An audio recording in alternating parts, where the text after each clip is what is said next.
শেখ হাসিনার শাসনামলে বাংলাদেশের যেসব সংগঠনের নেতাকর্মীরা সবচেয়ে বেশি নির্যাতনের শিকার হয়েছেন, ছাত্রদল তাদের অন্যতম।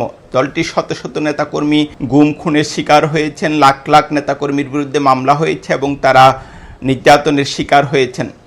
সেরকম নির্যাতিত অনেক ছাত্রদল নেতাকর্মীর সঙ্গে আমারও দীর্ঘ কথাবার্তা হতো।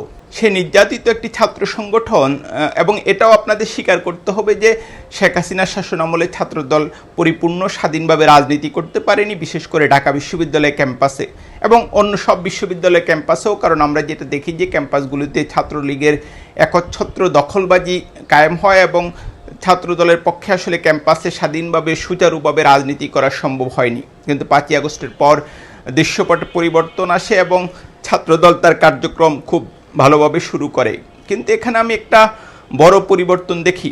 হ্যাঁ, এটা ঠিক যে ছাত্র শিবিরের সঙ্গে ছাত্রদলের একসময় সংঘাত সংঘর্ষ হয়েছে এবং তারা খুব বেশি যে সখ্যতা তাদের মধ্যে ছিল তা নয়, কিন্তু গত 2 যুগেরও বেশি সময় ধরে ছাত্র দল এবং শিবির এক ধরনের সুসম্পর্ক বজায় রেখেছে এবং এই সময়ে তাদের মধ্যে তেমন কোনো সংঘাত কোথাও হয়েছে তা আমার জানা নেই। সেই ছাত্রদলের নেতাদের যে ভাষা, বিশেষ করে আমি তাদের কেন্দ্রীয় সভাপতি এবং সেক্রেটারির কথা বলবো, এটার একটা বিপুল পরিবর্তন দেখি এবং আওয়ামী নেগেটিভের যে বক্তব্য সেটা প্রতিনিয়ত তাদের মুখে শোনা যায়। এবং আমি মনে করি শাহেদ আলম সহ একদল অনলাইন অ্যাক্টিভিস্ট বা বুদ্ধিজীবী এক্ষেত্রে একটা নিয়ামকের ভূমিকা রেখেছেন। তো আমরা যেটা দেখি যে ছাত্রদলের সভাপতি কিংবা সেক্রেটারি কয়েক মিনিট কথা বললে সেখানে কিছুটা সময় তারা শিবিরের বিরুদ্ধে বলায় ব্যয় করেন এবং সেই মুক্তিযুদ্ধের চেতনার ভিত্তিতে বাংলাদেশকে যে বিভক্তির রাজনীতি আওয়ামী লীগ এনেছিল, ছাত্রলীগ এনেছিল, আমরা যেটা দেখি যে ছাত্রদল সেটার চর্চা করতে থাকে এবং টিএসসিতে যখন স্লোগান হয় সাদিক ক্যাম্প পাকিস্তানি, পাকিস্তানের রাজনীতি বাংলাদেশে চলবে না, দৃশ্যত ছাত্রদলকে সেটাতে সমর্থন দিতে দেখা যায় এবং আওয়ামী লীগের ন্যারেটিভের সঙ্গে ছাত্রদলের যে বক্তব্য, আমি এটার খুব একটা পার্থক্য খুঁজে পাইনি গত 1 বছরে।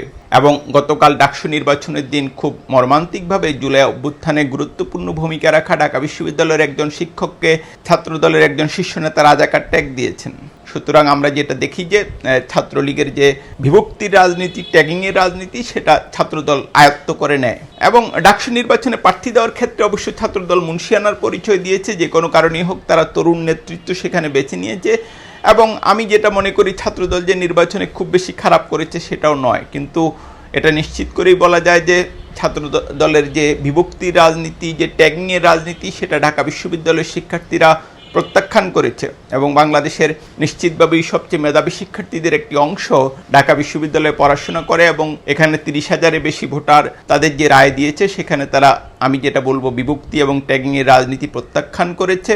এখন ছাত্রদলের যেটা করা উচিত, শহীদ প্রেসিডেন্ট জিয়াউর রহমানের যে রাজনৈতিক দর্শনের মূল ভিত্তি বাংলাদেশি জাতীয়তাবাদ এবং ইসলামী মূল্যবোধ, সেটাকে সম্মান জানানো উচিত। এবং আমি মনে করি যে শাহেদ আলমদের যে বিভক্তির রাজনীতি, মুক্তিযুদ্ধের চেতনার রাজনীতি, সেখান থেকে ছাত্রদলের বেরিয়ে আসা উচিত।